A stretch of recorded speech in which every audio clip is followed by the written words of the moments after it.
Doze on the track. Doze on the track. Doze on the track. Doze on the track. Doze on the track.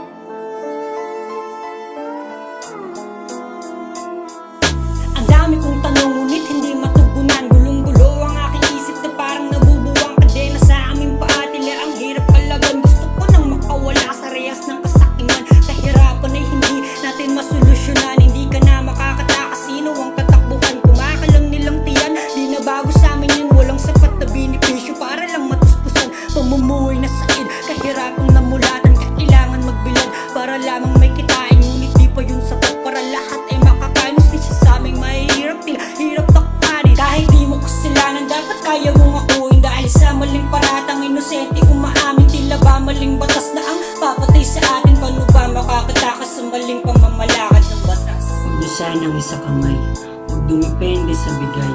Ba't may inosenteng namamatay? Sabi sa akin ni inay, huwag kang magtiwala sa mga hugas kamay. Ang dami ng tanong ngunit walang sagot. Pero sa lahat ng ninanaing, ito lang ang naisip ko na gamot.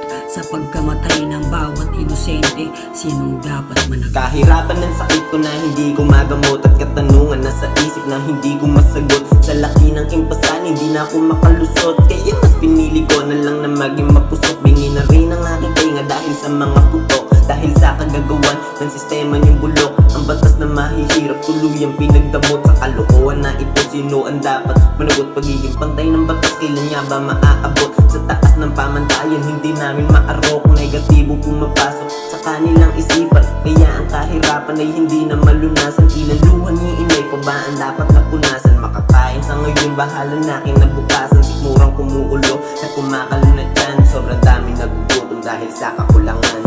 Di kayo dayuhan, di kami tao-tauhan. Kaya sana marinig ginanaing ng kababayan. Pilipino din kayo, huwag nyo kami napahirapan. Salit ang mustisya para lang basta mayaman. Di ko din inaasahan sa bansa na sinila. Tayo ang tao-tauhan ng ibang mga dayo. Dapat pang pakisamahan kung hindi pa pahirapan. Wala kang magagawa pagkat walang sapat na yaman.